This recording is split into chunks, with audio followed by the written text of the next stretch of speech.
തിരുവനന്തപുരം ജില്ലയിലെ കോവളത്തായിരുന്നു നാടിനെ നടുക്കിയ സംഭവം അരങ്ങേറിയത്. വൈകുന്നേരം ഏകദേശം 4 മണിയോടുകൂടി പോത്തൻകോട് പോലീസ് സ്റ്റേഷനിലേക്ക് ഒരു വിദേശ വനിത കടന്നുവന്നു. ലാത്വിയൻകാരിയായ ലിസ എന്ന വിദേശ വനിതയ്ക്കൊപ്പം ലിഗ എന്ന അവരുടെ സഹോദരിയും പോത്തൻകോടുള്ള ആയുർവേദ ട്രീറ്റ്മെന്റ് സെന്ററിൽ 1 മാസത്തോളമായി ഉണ്ടായിരുന്നു.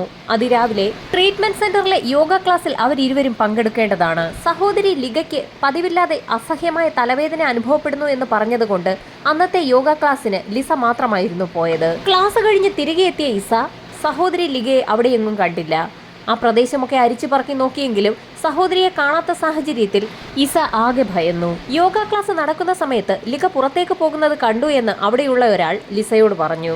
ആ വിവരം കേട്ടപ്പോൾ തന്നെ ആ പ്രദേശത്ത് സമീപത്തുള്ള കടകളിലുമൊക്കെ സഹോദരിയെ തിരക്കിയെങ്കിലും അവിടെയെങ്ങും കണ്ടെത്താൻ കഴിയാത്ത സാഹചര്യത്തിലാണ് ഇസ പോലീസ് സ്റ്റേഷനിലെത്തി വിവരം പറയുന്നത്. സ്റ്റേഷനിൽ മാൻ മിസ്സിംഗ് കേസ് രജിസ്റ്റർ ചെയ്ത പോലീസ് സഹോദരിയെ എത്രയും വേഗം തന്നെ കണ്ടെത്തി നൽകാമെന്ന് ആ ഫോറിൻ വനിതയോട് പറയുകയും ചെയ്തു. പോലീസ് ഉദ്യോഗസ്ഥർ അങ്ങനെ പറഞ്ഞെങ്കിലും സഹോദരിക്ക് വേണ്ടി ഇസ പോത്തങ്കോടും ആറ്റിങ്ങലിലും സമീപ പ്രദേശങ്ങളിലുമൊക്കെ ഒരു തിരച്ചിൽ നടത്തി. തൊട്ടടുത്ത ദിവസം അതിരാവിലെ തന്നെ ഇസ പോലീസ് സ്റ്റേഷനിലേക്ക് എത്തി. തന്റെ സഹോദരിയെക്കുറിച്ച് എന്തെങ്കിലും വിവരം കിട്ടിയോ എന്ന് സ്റ്റേഷൻ SIയോട് ചോദിച്ചെങ്കിൽ പോലും കാണാതായ ലിഗയെക്കുറിച്ച് അവർക്ക് യാതൊരു വിവരവും ലഭിച്ചിരുന്നില്ല. പോലീസ് അന്വേഷണം ഊർജിതമാക്കിയ സാഹചര്യത്തിൽ തന്നെ ഇസ തന്റെ കൈവശമുണ്ടായിരുന്ന സഹോദരി ലിഗയുടെ ഫോട്ടോ പരിസര പ്രദേശങ്ങളിലുള്ള കടകളിലും സമീപത്തുള്ള ആളുകളെയും ഒക്കെ കാണിച്ച ശേഷം ആ യുവതിയെ എവിടെയെങ്കിലും വെച്ച് കണ്ടിട്ടുണ്ടോ എന്നുള്ള കാര്യം തിരക്കി തുടങ്ങി. 2 ദിവസം അന്വേഷണം നടത്തിയെങ്കിലും ലിഗയെക്കുറിച്ച് യാതൊരു വിവരവും ലഭിച്ചില്ല. 3-ാം ദിവസവും അന്വേഷണം തുടർന്ന സാഹചര്യത്തിൽ ഒരാൾ ഇസയോട് ഒരു കാര്യം പറഞ്ഞു. ഫോട്ടോയിൽ കാണുന്ന ലിഗ എന്ന വിദേശ വനിതയെ താൻ കോവളത്ത് കൊണ്ടുപോയി വിട്ടിരുന്നു എന്നായിരുന്നു അയാൾ പറഞ്ഞത്. തന്റെ സഹോദരി തന്നോട് പറയാതെ കോവളത്തേക്ക് പോയതായിരിക്കുമെന്ന് കരുതി ഇസ ഉടൻ തന്നെ കോവളത്തെത്തി ഒരു അന്വേഷണം നടത്തി. ലിഗ എന്ന വിദേശ വനിത യഥാർത്ഥത്തിൽ ഒരു ട്രീറ്റ്മെന്റിന്റെ ഭാഗമായിട്ടായിരുന്നു കേരളത്തിലെത്തിയത്. ഡിപ്രഷൻ മൂലം ചില പ്രശ്നങ്ങൾ അനുഭവിക്കുന്നതിനാൽ അതിന് വിദഗ്ധമായ ചികിത്സ കേരളത്തിൽ ലഭിക്കുമെന്നറിഞ്ഞതിനെ തുടർന്നാണ് ആ വിദേശ യുവതികൾ അവിടേക്ക് എത്തിയത്. ഡിപ്രഷനെ തുടർന്നുള്ള ചികിത്സ യഥാർത്ഥത്തിൽ അയർലൻഡിൽ പൂർത്തീകരിച്ചതാണ്. തുടർന്ന് ബോഡി ഒന്ന് ഫിറ്റാക്കുന്നതിന് വേണ്ടിയിട്ടായിരുന്നു സഹോദരി ലിഗയും കൂട്ടി ഇസ തിരുവനന്തപുരത്തേക്ക് എത്തിയത്. ഓട്ടോ ഡ്രൈവർ പറഞ്ഞതനുസരിച്ച് കോവളത്തെത്തിയ ഇസ തന്റെ കൈവശമുണ്ടായിരുന്ന സഹോദരിയുടെ ഫോട്ടോ ആ പ്രദേശത്തുള്ള ടൂറിസ്റ്റ് ഗൈഡുകളെയും കടക്കാരെയും ഒക്കെ കാണിച്ചു നോക്കിയെങ്കിലും അവർക്കാർക്കും അങ്ങനെ ഒരു യുവതിയെ കണ്ട പരിചയം പോലും ഇല്ലായിരുന്നു എന്നായിരുന്നു ലഭിച്ച മറുപടി. ടൂറിസ്റ്റ് പ്ലേസിൽ നിന്നും യാതൊരു വിവരവും ലഭിക്കാത്ത സാഹചര്യത്തിൽ സമീപത്തുണ്ടായിരുന്ന തിരുവല്ലം പോലീസ് സ്റ്റേഷനിലും കോവളം പോലീസ് സ്റ്റേഷനിലും ഒക്കെ കയറി ഇസ അവരെയൊക്കെ ഫോട്ടോ കാണിക്കുകയും ആ സ്റ്റേഷനുകളിലൊക്കെ പരാതി പറയുകയും ചെയ്തു. ലിഗയെ പോലീസ് കണ്ടെത്തുമോ എന്ന് ഇസയ്ക്ക് സംശയമായി തുടങ്ങി. അങ്ങനെ സംശയം തോന്നിയ സമയത്തായിരുന്നു തന്റെ കൈവശമുണ്ടായിരുന്ന സഹോദരി ലിഗയുടെ ഫോട്ടോയുടെ കുറെ പ്രിന്റുകൾ എടുത്ത് അതൊരു പോസ്റ്ററാക്കി ചിത്രത്തിൽ കാണുന്ന ലിഗ എന്ന വിദേശ വനിതയെ കാണാനില്ല എന്നും കണ്ടുകിട്ടുന്നവർ എത്രയും വേഗം തന്നെ അറിയിക്കണമെന്നും കാണിച്ചുകൊണ്ടുള്ള പോസ്റ്റർ സമീപത്തുണ്ടായിരുന്ന കടകളുടെ ഭിത്തികളിലും പോസ്റ്റുകളിലും ആളുകൾ കൂടി നിൽക്കുന്ന സ്ഥലങ്ങളിലും ബസ് സ്റ്റാൻഡുകളിലും റെയിൽവേ സ്റ്റേഷനുകളിലുമൊക്കെ ഇസ ഒട്ടിച്ചത്. സ്വാഭാവികമായും ആ പോസ്റ്റർ ചർച്ച ചെയ്യപ്പെട്ടു. ലോക്കൽ ചാനലുകളും പത്രങ്ങളുമൊക്കെ അത് വലിയ വാർത്തയാക്കുകയും ചെയ്തു. കോവളത്ത് വെച്ച് ഒരു ടൂറിസ്റ്റിനെ മിസ്സായ വാർത്ത നാടാകെ പരന്നതോടുകൂടി അത് സർക്കാരിനെയും ബാധിച്ചു. അന്വേഷണം അതിവേഗത്തിലാക്കാൻ മുഖ്യമന്ത്രി ഉത്തരവിടുകയും ചെയ്തു. പോലീസ് അന്വേഷണം ഒരു വഴിക്ക് നടക്കുന്ന സാഹചര്യത്തിൽ ഇസ മറ്റൊരു കാര്യം കൂടി അനൗൺസ് ചെയ്തു. തന്റെ സഹോദരി ലിഗയെക്കുറിച്ച് എന്തെങ്കിലും ഇൻഫർമേഷൻ കൊടുക്കുന്ന വ്യക്തിക്ക് 1 ലക്ഷം രൂപ പാരിതോഷികം പ്രഖ്യാപിച്ചിരിക്കുന്നു എന്നുള്ളതായിരുന്നു ഇസ അനൗൺസ് ചെയ്തത്. ഇക്കാര്യങ്ങൾ ചാനലുകളിലൂടെ പുറത്തു വന്ന സാഹചര്യത്തിൽ സർക്കാരും ഒരു പ്രഖ്യാപനം നടത്തി. കാണാതായ വിദേശ വനിത ലിഗയെക്കുറിച്ച് എന്തെങ്കിലും വിവരങ്ങൾ അറിയാവുന്ന ആളുകൾ സമീപത്തുള്ള പോലീസ് സ്റ്റേഷനുകളിൽ അറിയിക്കുന്ന പക്ഷം അങ്ങനെയുള്ള വ്യക്തികൾക്ക് 2 ലക്ഷം രൂപ പാരിതോഷികം പ്രഖ്യാപിച്ചിരിക്കുന്നു എന്നായിരുന്നു സർക്കാർ നൽകിയ അനൗൺസ്മെന്റ്. പോലീസ് അന്വേഷണം ഊർജിതമാക്കിയിട്ടും ലിഗയെക്കുറിച്ച് യാതൊരു വിവരവും ലഭിച്ചില്ല. സഹോദരി ഇസ അവളുടെ അന്വേഷണം പതുക്കെ വടക്കൻ ജില്ലകളിലേക്ക് കൂടി വ്യാപിപ്പിച്ചു. മറ്റുള്ള ടൂറിസ്റ്റ് പ്ലേസുകൾ കേന്ദ്രീകരിച്ച് അന്വേഷണം നടത്തുന്നതിന്റെ ഭാഗമായി ഇസ കുട്ടനാട്ടിലെത്തി ടൂറിസ്റ്റ് ഗൈഡുകളെയൊക്കെ ഫോട്ടോ കാണിച്ചെങ്കിലും ഒരു വിവരവും ലഭിച്ചില്ല. തുടർന്ന് വാഗമണ്ണിലും കുമരകത്തും ഒക്കെ അന്വേഷണം നടത്തി. തുടർന്ന് എറണാകുളത്തേക്കും അവിടെ നിന്ന് വടക്കോട്ടുള്ള ജില്ലകളിലേക്കും ഇസ തന്റെ അന്വേഷണം വ്യാപിപ്പിച്ചു. എത്ര അന്വേഷിച്ചിട്ടും ഒരു വിവരവും ലഭിച്ചില്ല. അങ്ങനെയിരിക്കെ ഒരു ദിവസം കോവളത്ത് നിന്ന് തിരുവല്ല റൂട്ടിലുള്ള ഒരു ഭാഗത്തുള്ള കണ്ടൽക്കാടുകൾക്കിടയിൽ അഴുകിത്തുടങ്ങിയ നിലയിൽ ഒരു മൃതദേഹം കണ്ടെത്തിയെന്നുള്ള വാർത്ത ചില ആളുകൾ പോലീസ് സ്റ്റേഷനിൽ വിളിച്ചറിയിച്ചു. പോലീസ് സംഘം ഉടൻ തന്നെ കണ്ടൽക്കാടുകൾക്ക് സമീപത്തേക്കെത്തി. കണ്ടാൽ സ്ത്രീയാണെന്ന് തോന്നിക്കുന്ന രീതിയിലുള്ള അഴുകിയ നിലയിലുള്ള ഒരു മൃതദേഹം ഒരു മരത്തിൽ കെട്ടിത്തൂക്കിയിട്ട നിലയിൽ കിടക്കുന്നു. ആ മൃതദേഹത്തിനടുത്തേക്കെത്തിയ പോലീസ് സംഘവും നാട്ടുകാരും ആകെ അമ്പരന്നു. പലർക്കും ഒറ്റ നോട്ടം മാത്രമേ നോക്കാൻ കഴിഞ്ഞുള്ളൂ. കാരണം ആ മൃതദേഹത്തിന്റെ തല അടർന്നു മാറിയ നിലയിലായിരുന്നു. 2 കൈകളും ശരീരത്തിൽ നിന്നും ഇളകിക്കിടക്കുന്ന നിലയിലാണ്.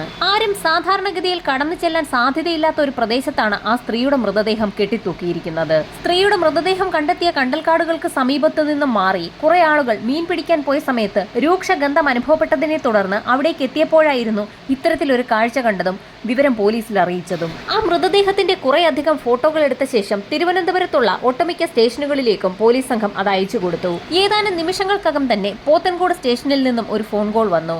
പോത്തൻകോട് സ്റ്റേഷനിൽ നേരത്തെ രജിസ്റ്റർ ചെയ്തിട്ടുള്ള വിദേശ വനിതയുടെ അതേ മുഖഛായയാണ് കണ്ടൽക്കാടുകൾക്കിടയിൽ നിന്നും ഇപ്പോൾ ലഭിച്ചിരിക്കുന്ന മൃതദേഹത്തിനുമുള്ളത്. അങ്ങനെ ഒരു സാമ്യം തോന്നിയ അതേ നിമിഷത്തിൽ തന്നെ സ്റ്റേഷൻ എസ്ഐ ആ ഫോട്ടോകൾ ലിഗയുടെ സഹോദരി ഇസയ്ക്ക് അയച്ചു കൊടുത്തു. തന്റെ ഫോണിലേക്ക് വന്ന ഫോട്ടോ കണ്ട ഇസ ആകെ നടുങ്ങി.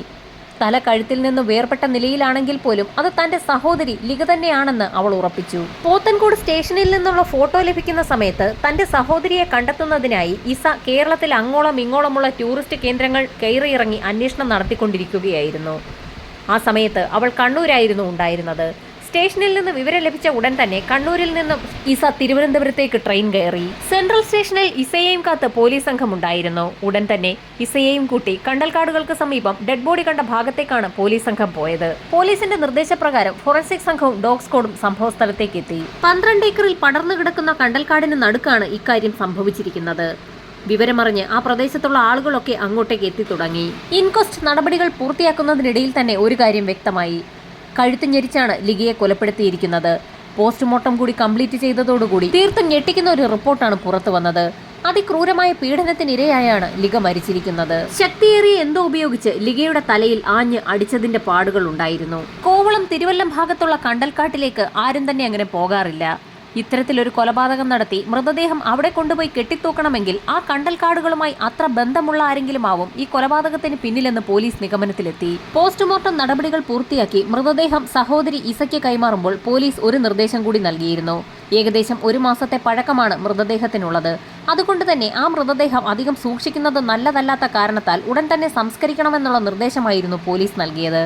പോലീസ് പറഞ്ഞതുപോലെ തന്നെ തിരുവനന്തപുരത്തെ ഇലക്ട്രിക് ശ്മശാനത്തിൽ ലിഗയുടെ മൃതദേഹം അപ്പോൾ തന്നെ സംസ്കരിക്കുന്നതിനുള്ള നടപടികൾ പൂർത്തിയാക്കി. തെളിവുകൾ അതിവേഗം നശിപ്പിക്കുന്നതിന് വേണ്ടിയാണോ ആ മൃതദേഹം അത്ര പെട്ടെന്ന് തന്നെ സംസ്കരിക്കാൻ തിടുക്കപ്പെട്ട് ഒരു നീക്കം നടത്തിയതെന്ന് പോലും നാട്ടുകാരിൽ സംശയമുണർത്തി. ദിവസങ്ങൾ കഴിഞ്ഞിട്ടും പ്രതികളെ പിടികൂടാത്ത സാഹചര്യത്തിൽ ഇസയ്ക്കും കുടുംബത്തിനും ആകെ സംശയമായി.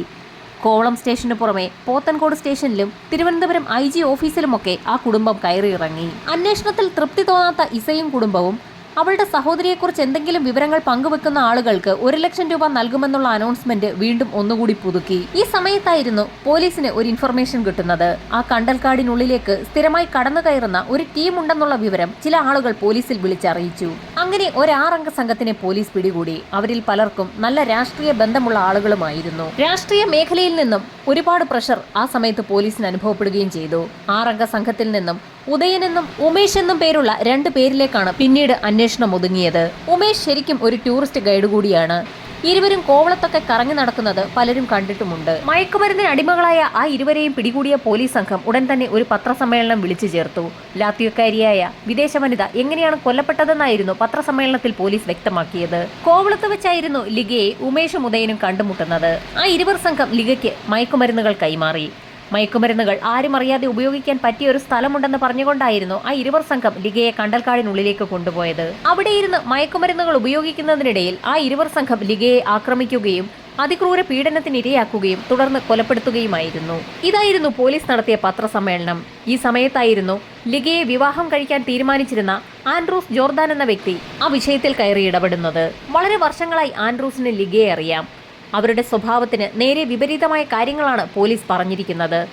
ഇത്രയും കാലത്തിനിടയിൽ ഒരു തവണ പോലും മയക്കുമരുന്ന് ഉപയോഗിച്ചിട്ടില്ലാത്ത ഒരു വ്യക്തിയാണ് ലിഗ. അത് മാത്രവുമല്ല, ഇത്തരം സാധനങ്ങളുടെ ഉപയോഗത്തെ പൂർണ്ണമായും എതിർക്കുകയും അങ്ങനെയുള്ള ആളുകളെ പോലും ഇഷ്ടപ്പെടാത്ത ഒരു വ്യക്തി കൂടിയാണ് ലിഗ.